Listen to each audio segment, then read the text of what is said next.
उन्होंने कहा कि मुझे हुकूमत से हटाया गया, लेकिन मेरे दिल में बदले की ख्वाहिश नहीं है। साथ में उन्होंने ये भी कहा कि सबको मिलकर काम करना है, 40 साल का यही निचोड़ है, सब मिलकर काम करें।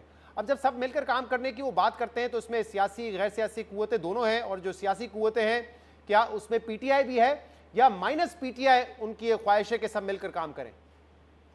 जी, उसमें बिल्कुल पीटीआई शामिल है। उससे पहले जब मियां नवाज साहब शाही किला में लैंड किए हैं, तो वहाँ पे कोई तकरीबन वो 40 मिनट 1 घंटा वहाँ पे नमाज के लिए और चाय वगैरह के लिए रुके हैं।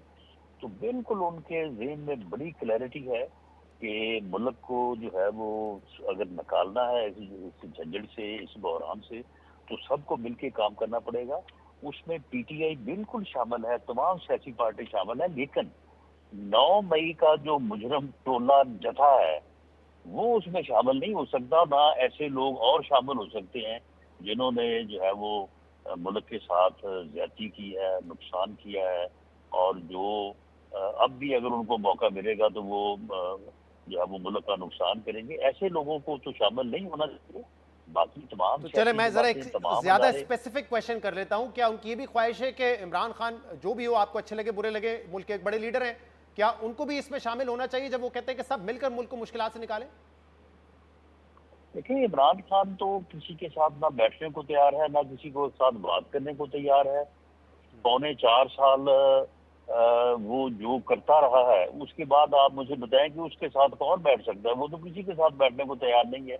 बल्कि वो तो ये कहता रहा है, आपका मुझे नहीं पता, कि मैं बेहतर है कि मैं इनके साथ बात करने या अपोजिशन के साथ बैठने से बेहतर है पहले मैं हाँ, मर लेकिन जाऊं। अब तो वो मैसेजिंग करवा रहे हैं ना, और सदर पाकिस्तान से भी उम्मीद लगा के बैठे कि वो हाँ, कोई मुफाहमत नहीं करवाएंगे। उसका लेकिन मैं तो उस आपका पॉइंट ऑफ व्यू सोच रहा हूँ, उसका माइनस इमरान खान, सब मुल्क को आगे लेके कोई चले। मैसेज जो है जी। किसी मुखालिफ सियासी जमात को, इंक्लूडिंग पीएमएलएन, कभी किसी को नहीं भेजा, को नहीं पहुंचा। हाँ। अगर वो इस पे तैयार हो हम्म। कि उसने सियासत करनी है इस मुल्क में, और इस मुल्क की बेहतरी के लिए को काम करना है, हम्म। तो हो सकता है कि हमारी पार्टी ये की लीडरशिप भी और दूसरी पार्टी की लीडरशिप एक अच्छी इसके ऊपर बात आज गौर की करे। तकरीर में ये थी कि कोई बहुत ज़्यादा वक्त उन्होंने इस पे नहीं लिया, बल्कि हार्डली बात की अपने सियासी मुखालफिन को या गैर सियासी मुखालफिन पे तनकीद करने में या उनसे बदला लेने की उन्होंने कोई बात नहीं की। लेकिन अभी अली मोहम्मद खान साहब कह रहे थे कि अगर आप इलेक्शन में एक बड़ी पार्टी को, उसके लीडर को बाहर रखेंगे, तो फिर ये जो मियाँ साहब बात कर रहे हैं कि मुल्क में स्टेबिलिटी होनी चाहिए, वो स्टेबिलिटी नहीं होगी। कभी ना कभी जेल से लोग बाहर आएंगे, तो वही फिर अदम इस्तेकाम शुरू हो जाएगा। तो इसलिए अगर ऑल इंक्लूसिव इलेक्शन होगा, तभी ही हम स्टेबिलिटी की तरफ आगे बढ़ सकते हैं। नहीं शहजादा, आप मुझे ये बताएं कि अगर मेरे जुम्मे कोई जुर्म है या मेरे जुम्मे कोई प्रोसिक्यूशन है, तो मुझे इसलिए जो है वो प्रोसिक्यूट ना किया जाए कि मैंने इलेक्शन लड़ना है। सर, मसला ये ये पीटीआई कोई कानून 2018 में है यही पूरी जवाब देती थी दुनिया ना। में है या हमारे मुल्क में है? ये कोई ऐसा कानून को है? आप ऐसे ठीक हो कह रहे हैं, मैं कह सकता है? रहा हूं कि पीटीआई भी 2018 में यही जवाब देती थी जब उनसे ये सवाल होता था।